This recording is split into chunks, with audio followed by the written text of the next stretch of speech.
VRS को लेकर छत्तीसगढ़ सरकार की तरफ से एक बड़ा फैसला सामने आया। नए फैसले के मुताबिक 17 साल सेवा अवधि पूरी कर लेने के बाद वीआरएस लिया जा सकेगा। पहले वीआरएस की शर्त 20 साल तक की थी, लेकिन अब स्वैच्छिक रिटायरमेंट के लिए अवधि घटाई गई है। 17 साल बाद भी वीआरएस आप ले सकेंगे।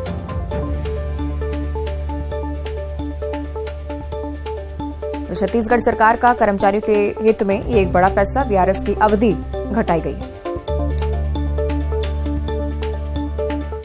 अंबिकापुर में उप मुख्यमंत्री टीएस सिंहदेव के कार्यक्रम में एक बड़ी लापरवाही देखने को मिली है। कार्यक्रम के दौरान आयोजनकर्ताओं ने वहां पर मौजूद लोगों को एक्सपायरी डेट की सॉफ्ट ड्रिंक सर्व की है।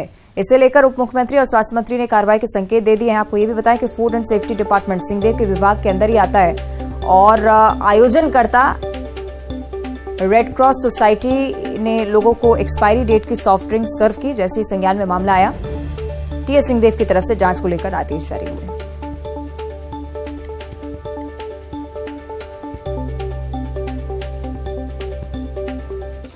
बाबा, आप अभी कार्यक्रम में पहुंचे हुए थे। यहाँ खराब नाश्ता और एक्सपायरी डेट के जो है फ्रूटी ये सब बांटे गए हैं। पूरा सबूत है, वहाँ पे रखा हुआ भी है। 15 दिन पहले 20 दिन पहले एक्सपायरी हुए हैं। नहीं होना चाहिए। अगर ऐसा हुआ है तो आयोजनकर्ताओं को ध्यान देना चाहिए इस पर। यदि कुछ हो जाता है किसी के साथ तो स्वास्थ्य विभाग को इसका ध्यान देना चाहिए। बिल्कुल, जिनने आयोजन किया उनकी प्रथम जिम्मेदारी। आप यहाँ कार्यक्रम में थे मुख्य अतिथि के तौर पे, तब तो और इनको ध्यान देना चाहिए। निश्चित रूप से देना चाहिए। कोई भी मुख्य अतिथि हो, कोई भी कार्यक्रम हो, किसी भी स्तर का कार्यक्रम हो। और विश्व हिंदू परिषद के अंतर्राष्ट्रीय कार्यवाहक अध्यक्ष आलोक कुमार ने छत्तीसगढ़ में जारी अवैध धर्मांतरण के खिलाफ प्रदेश की कांग्रेस सरकार और मुख्यमंत्री भूपेश बघेल को जिम्मेदार बताया है। आलोक कुमार ने कहा है कि आदिवासी समाज के लोगों को बरगला के धर्मांतरण करवाया जाता है। वहां की सरकार निष्पक्ष होकर कार्रवाई नहीं कर रही है। बजरंग दल अब इसके खिलाफ बड़ा अभियान चलाने जा रहा है।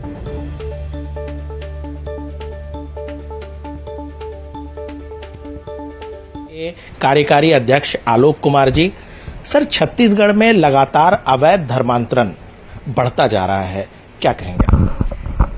ये चिंता की बात है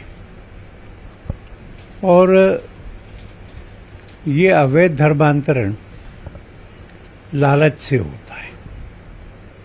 ये अवैध धर्मांतरण भय और धोखे से भी हो रहा है। वहां के ईसाई मिशनरी इन चीजों में निपुण हो गए। छत्तीसगढ़ के पड़ोस के मध्य प्रदेश में अभी एक कोर्ट का भी निर्णय आया है। 2 साल की सजा दी है पादरी को, क्योंकि पादरी ने ये कहकर धर्मांतरण कराने की कोशिश की कि तुम ईसाई बन जाओगे तो तुम्हें बच्चों की पढ़ाई फ्री करा देंगे और तुम्हारा सबका इलाज भी मुफ्त हुआ करेगा। इस तरह का कानून छत्तीसगढ़ में क्यों नहीं लागू होना चाहिए ठीक से? इस तरह के लालच से जो धर्मांतरण होता है वो अंतरात्मा का परिवर्तन नहीं होता, वो बाहरी होता है। पर जिस तेजी से यह धर्मांतरण हो रहा है, खास तौर पर अनुसूचित जनजाति के क्षेत्रों में, और जो धर्मांतरित हो जाते हैं वो अपने पुराने मानचिन्हों का, अपने पुराने ग्राम देवताओं का, अपने पुराने रीति रिवाजों का जिस तरह से मजाक उड़ाते हैं, उसके कारण से कटुता हो रही है। छत्तीसगढ़ में कांग्रेस की सरकार है, आपको लगता है कि जो अवैध धर्मांतरण राज्य में है उसके लिए वहां की राज्य सरकार का भी प्रश्रय है, सह है? मैं कहूंगा कि वो सीधे तौर पर जिम्मेवार है।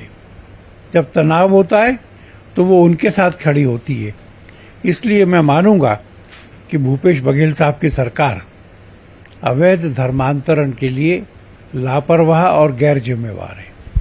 लेकिन सर, कांग्रेस के नेताओं का मानना है, छत्तीसगढ़ कांग्रेस के नेताओं का, कि जब बीजेपी की सरकार थी वहां 15 साल, तो वहां धर्मांतरण ज्यादा स्तर पे हुए। आपको लगता है?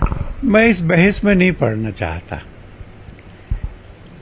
मैं किसी को बोलूं कि तुम्हारे राज्य में धर्मांतरण हो रहे और वो कहे पहले ज्यादा हुए थे, ये तो मेरी बात का उत्तर नहीं है। और ये मेरी बात को स्वीकार करना है कि हो रहे, इसलिए ज्यादा कम के चक्कर में मैं नहीं पड़ूंगा। अगर वहां के लोग वहां की सरकार ये मानती है कि अवैध धर्मांतरण हो रहे लव जिहाद हो रहा है, लैंड जिहाद हो रहा है, तो वो बताए कि उसने उसको रोकने के लिए क्या कदम उठाए। सवाल, विश्व हिंदू परिषद आगे इसको लेकर, इसकी रोकथाम को लेकर क्या कोई अभियान चलाने वाली है, क्या जागरूकता लाने के लिए? हम लोग निरंतर अभियान चला रहे और उस अभियान के कारण से धर्मांतरण कम भी हुआ है, घर आना बढ़ा भी है। अभी 30 सितंबर से पूरे देश में बजरंग दल शौर्य यात्राएं निकालेगा। ये शौर्य यात्राएं देश के हर ब्लॉक तक जाएंगी और ये समाज में विश्वास का संचार करेंगी। तो ये थे आलोक कुमार जी, कैमरामैन अप्पू पाठक के साथ अनूप गुप्ता, न्यूज़ 18 नेटवर्क, दिल्ली। और दुर्ग पुलिस